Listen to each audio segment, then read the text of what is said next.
Dan 0, motor spreman za preuzimanje. Vogue DSX ili Vogue DSX 900. Ljudi, treba da montiramo CarPoRide Pro navigaciju koju sam dobio od njih, 702 Pro je model. Ostalo je još da isplaniramo rutu, za to ću da koristim moj priručnik, šta god. Ovu knjigicu što sam napravio nije još finalna verzija, ali znači planirana destinacija je...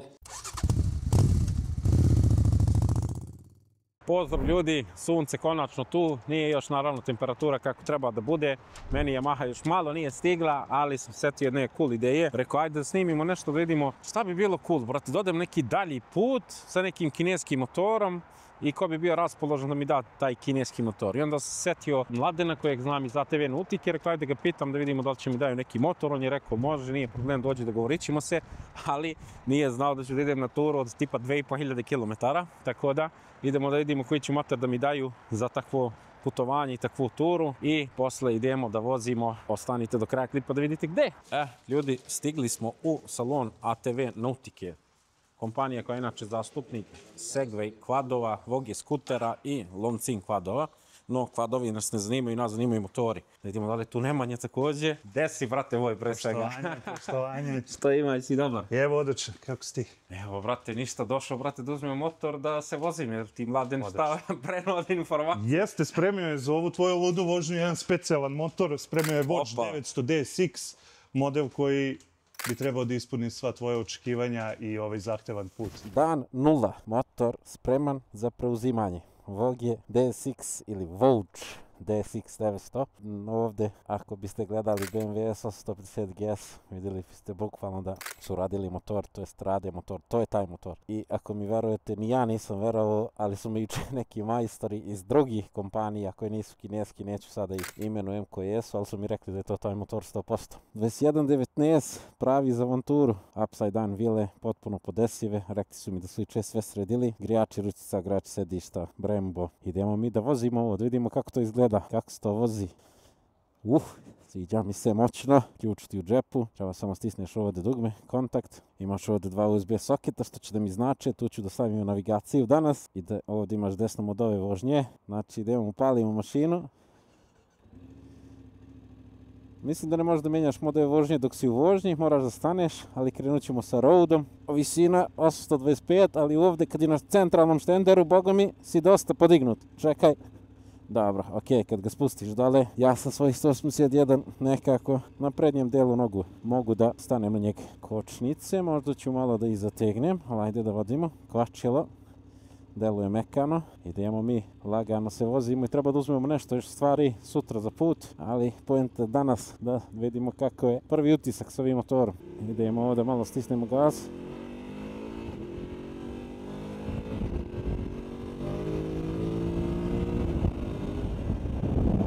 Kočnice, testiramo, zadnja.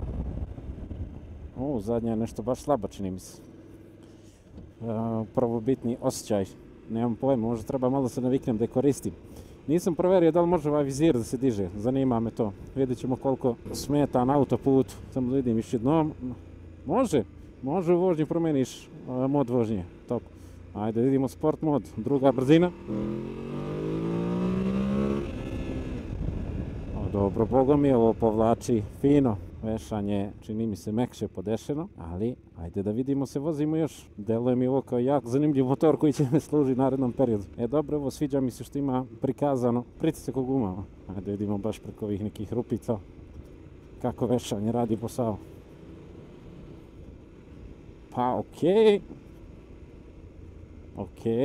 Čekaj, vidimo ovdje. Ok, na teneri, koliko se ja sećam, recimo je bilo malo bolje. Naprimjer, tenera, bukvalno kad prelaziš preko ovih rupica ne osjeća ništa. Sad ne znam, i ova ima dosta visok hod kod vešanja, tako da ne bi trebalo da ima neke probleme s tim. Boga mi. Za sekundu si ti na tu na 100, 110. Tempomat bi trebalo samo u levo da se setuje. I da se gurne ili dole. Evo setovanje, znači na dole se valjda setuje i ništa ne mora da držiš gas, motor te vozi sam. Samo da vidimo gore, da li možeš povećati brzinu, može. Ako promeniš stepen prenosa dok se voziš, prekine se tempomat naravno. Biće zanimljivo, sutra sa ovim motorom se voziš po putevima. Ali sviđa mi svima snage, brate, koliko hoćeš, brate, ti ne osjećaš koliko brzo ideš. Mislim da je dobra u grudima i do kacige ti je dobra zaštita od vetra. Ovdje već na vrh kacige ti dolazi možda tek vetar, da osjećaš nešto da se dešava.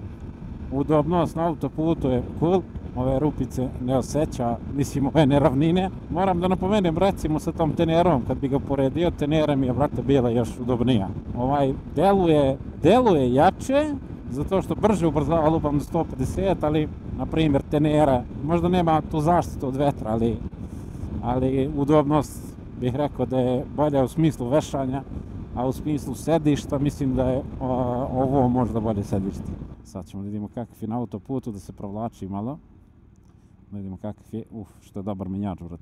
Menjač je baš dobar. Mislim, eto, poredit ću ga s Tenerom. Menjač je bolji nego Tenera, ovaj brat ne gleda ništa, dobro.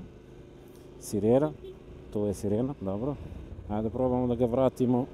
Ne treba mi možda toliko agresivan u vožnji na autoputu, ga vratimo u road. Ne može! Nešto sam se ja istripovao. Može da ti prikaže koje imaš opcije, ali ne da ti da promeniš. Ovdje mi sviđa na ovom ekranu, ima ovaj indikator kad treba da smanjiš, povećaš brzinu. Naravno, u motoru definitivno fali malo zvuka da bi ti ljudi čuli kad se provlačiš. U principu neću mnogo da snimam ovu gužvu ovdje po autoputu, bit će dosta snimaka sutra kad krenemo na dalek put. Prvi osjećaj je bio bitan da se snimi. Naravno, ovo je prvi subjektivan osjećaj bez toga da se ja još malo upoznam sa motorom. Bukvalno prvi put sam seo na motor malo pre i iskoristit ću priliku još jednom da se zahvalim pre svega Mladenu, zato što je Mladen bio konekcija koja me spojio sa ekipom iz ATV Nautike i ja sam im poslao bio poruku, ljudi, ćete dati neki motor, imam ideju da snimam klip kineskim motorom, malo veću kilometražu i oni su rekli hoćemo. Menjač je baš dobar, brate, iskreno. Sviđa mi se. Pri niskim obrtajima čini mi se da možda malo ima neki trzaja ili kad pustiš gas, na primjer, znaš, kao da je hard cut, ali nije nešto što nema i na druge motore, tako da to je cool. Kvačilo je premekano, to mi se isto sviđa, što znači da neće biti problem za neke duže vožnje, mada ima i quick shifter, koliko sam skapirao, najbolje se koristi tek posle 5-6 hiljada obrtaja. Ljudi, treba da montiramo CarPoRide Pro navigaciju koju sam dobio od njih, 702 Pro je model. Ajde da vidimo šta je tu in the box, čisto da vam pokažem, znači u kutiji šta se nalazi. Unboxing, nalazi se ovaj ekran, snimit ću to posle sve detaljnije. Ajde da vidimo da li ćemo da uspemo da montiramo navigaciju dokle dođe Kristina, zato što kažu iz CarPoRide da je 10 minuta potrebno da se namontira. U principu ekran 7 inča, planiram tu negdje da ga stavim ispod. Sad da vidimo šta nam treba, tu će dođi ovaj neki mount. Samo da vidimo šta je sve tu došlo unutra, moramo sve ovo da izvadimo. Znači u principu ovaj deo mi ne treba koji ide u akumulator, to ću da stavim tu, treba mi ovaj deo za USB, treba mi ovo za volan što se stavlja, ali ajde da vidimo da li to to.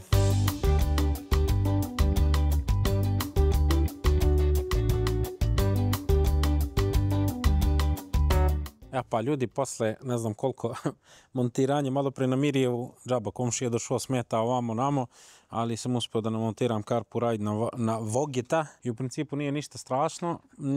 Ono što sam skapirao ovdje, na ovo ne može da se namontira zato što je ova šipka dosta debela, možda bi morala neka druga gumica da se stavi, nisam siguran da li ima neka druga gumica, ali kao što vidite ovdje sam malo sa strane tu stavio, zatego i to stoji čvrsto, nema to gde. Ovako sa strane da mi stoji, odavde pravo da vidim jedan i drugi ekran. Velika navigacija, bukvalno 7 inča, mislim da je tu negde, da 7 inča koliko je ovaj display na ovom motoru. Ovamo pozadi, bukvalno na ovaj deo se samo zategne i ispravi i to je to. I kao što vidite ovdje dobijete USB kabel. USB kabel sam malo samo izvadio, ostatak kabla sam sakrio dole da upadne da se ne vidi toliko i ovdje sam udžekao u USB adapter. I sad u principu to bi trebalo da radi. Da li će da se upali? U principu sad sa strujom bi trebalo da se upali i CarPoRide. CarPoRide Bro, are you here with me? A palimo motor. Evo sad se upalio. Sa motorom se upalila navigacija. Bluetooth transmitter output. Ajde vidimo kako se povezujemo na njega. Našao ga je odmah, Passkey, pair. Contacts, favorite things. Halo. Ok. Ako smo na USB-u, znači motor mora da nam je upaljen zato što ovaj motor ima keyless sistem i onda kad se ugasi kontakt, onda se izgubi struje i ugasi se CarPlay. Ono što me trenutno brine je što se malo gubi konekcija.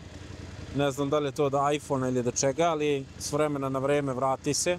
I evo stavit ću iPhone u džep, što je i plan. Deluje mi da se ponekad malo gubi ova konekcija, ne znam što, ali ajde da vidimo da li će da ostane da radi. I ovdje, Boga mi se mi montirao zeznuto, udara malo gore, trebao sam možda negdje dole niže. Gubi se signal, morat ću probam povežem nekako bolje, pošto vidiš da ovdje nešto nije okej.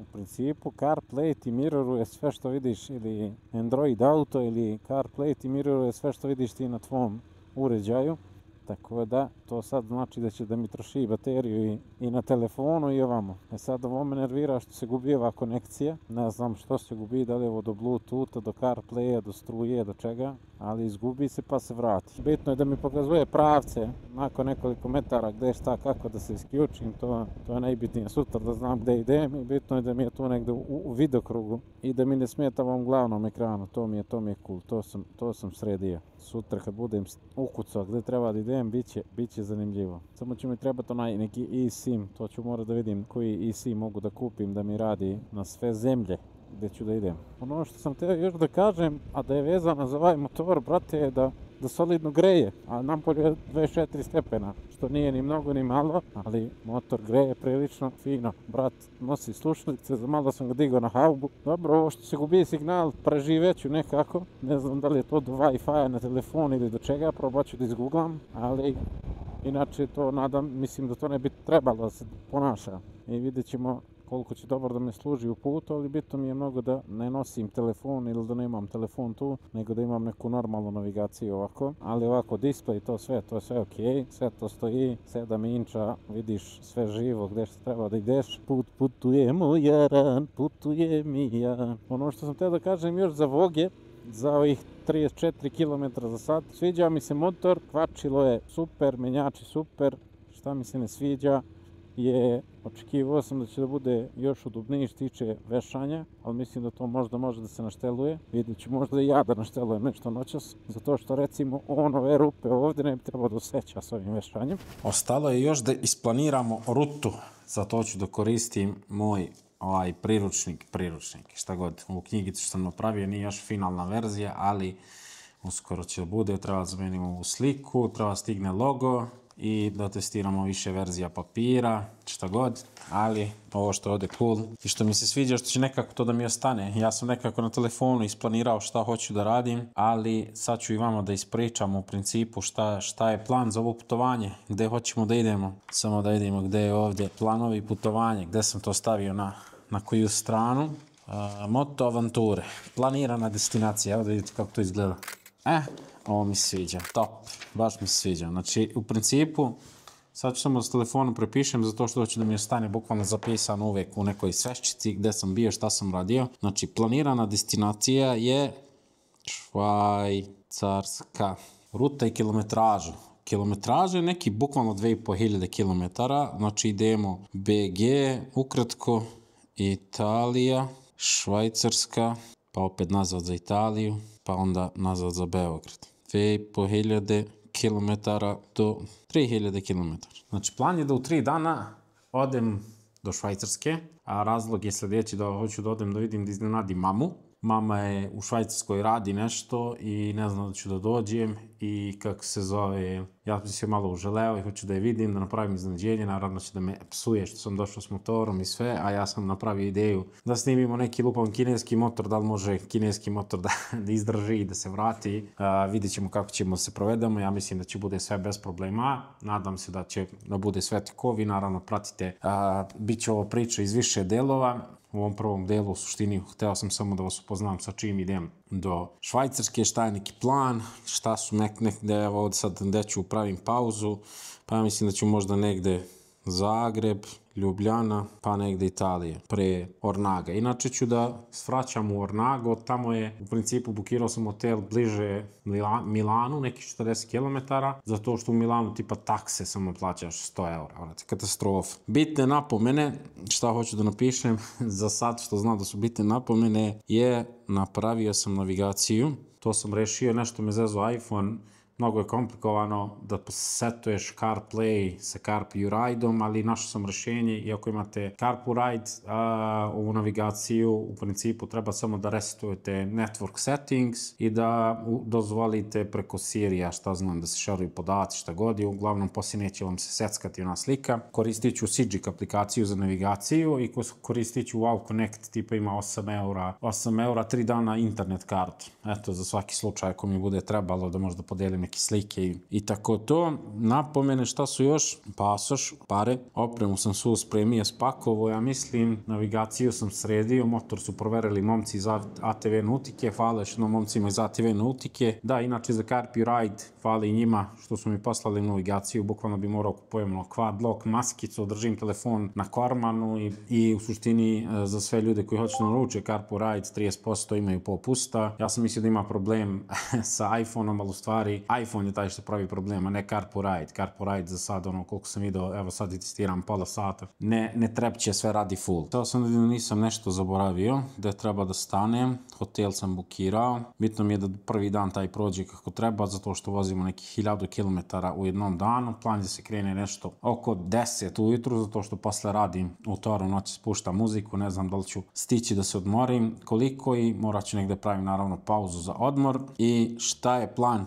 Naravno, pravit ću neke pauze da se protegne malo, delit ću iskustva sa motorom, sa puta. Očekujte dosta zanimljivih klipova i sam nisam nešto zaboravio, čekaj, slao sam malo pre ženi. Nema bez žene ništa. A da, brate, zaboravio sam vozačka mi je okej u novčanik, ali ne smijem da zaboravim, u rancu mi je dozvola, međunarodna dozvola za upravljanje vozilom, zato što sam uzeo vozilo od firme. To je ono što mi je bitno, što treba da idem i sad, kao što vidite, to sve možete lijepo negdje da zapišete, da vam ostane. To mi se sviđa ova knjigica. Uskoro ćete vi moći da je poručite. Čekam sad neke finalne dogovore i odgovore od štamparije koliko će to šta da košta, ali meni je baš top. A5 format, bukvalno može da vam stoji kao neka knjiga uspomena. I evo ovdje, na primjer, pišete na jednu stranu planiranu avanturu, vam možete neke slike da uradite, gdje ste bili, koji je bio datum, tako da meni se baš sviđa. U principu, to bi bilo to, ja mislim, za ovaj klip.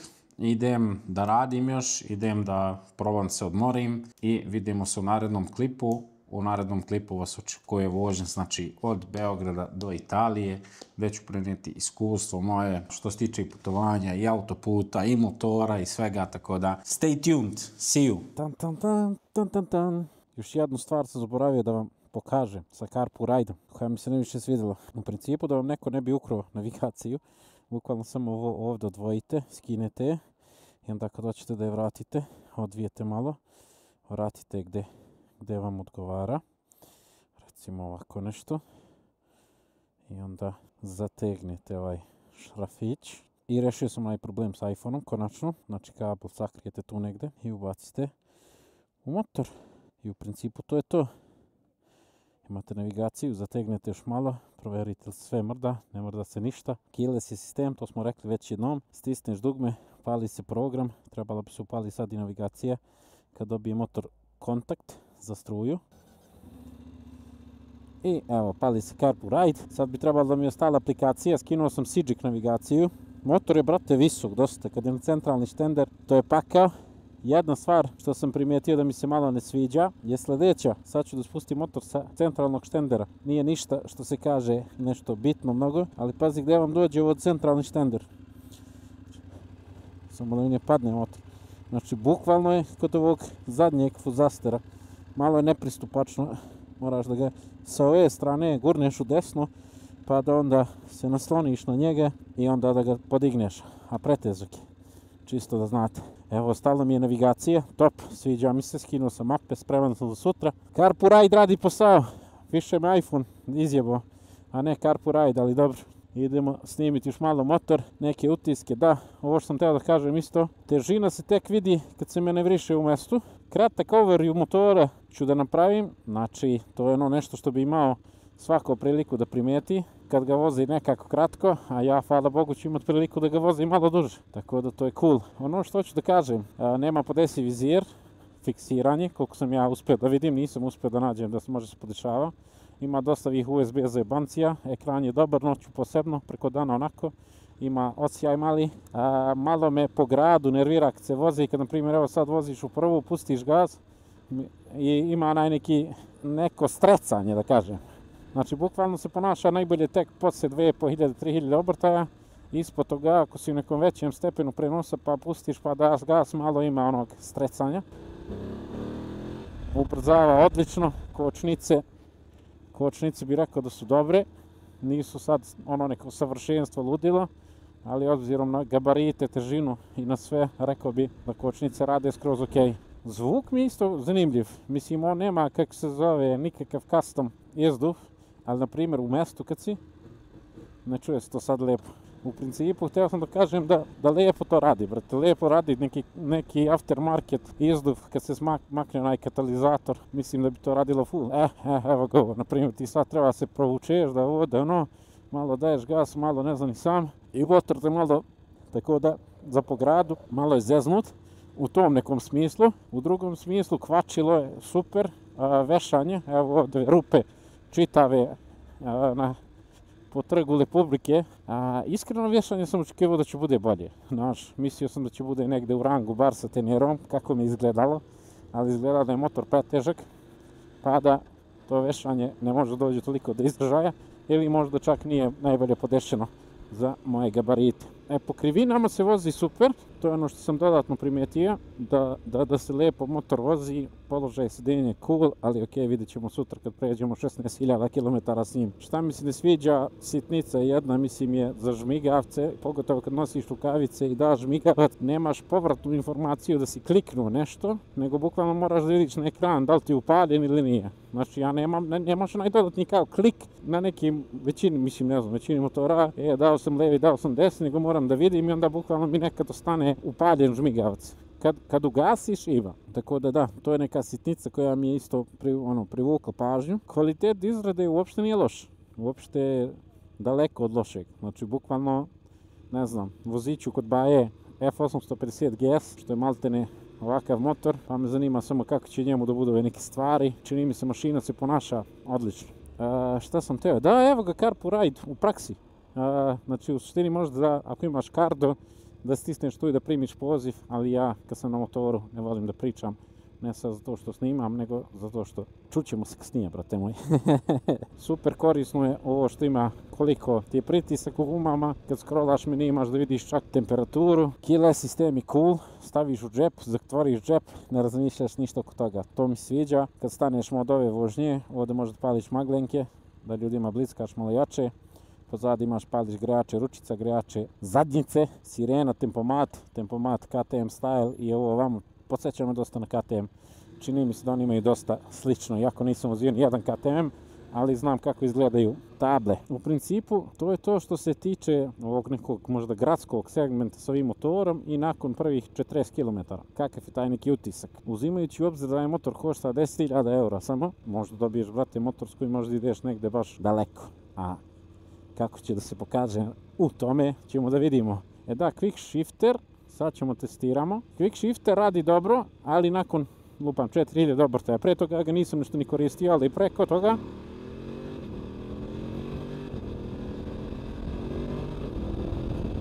posle toga radi skroz ok.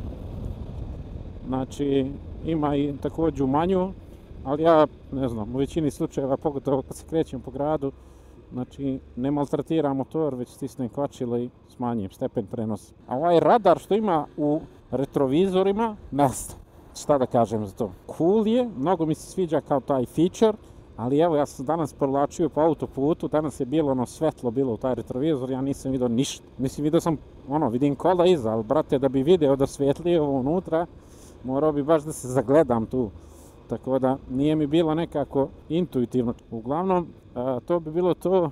za ovaj trenutni overview što se tiče ovog motora i kakvi su neki prvi utisci, a vi mi pišite komentare ako možda imate ovaj motor, kako se vama čini, ili ako ste testirali ili ako niste, šta mislite generalno o ovome svemu što sam ja rekao. Tako da, do sljedećeg klipa, što kaže Srki, mazite se i pazite se. Pozdravljam vas, brat Rakiša.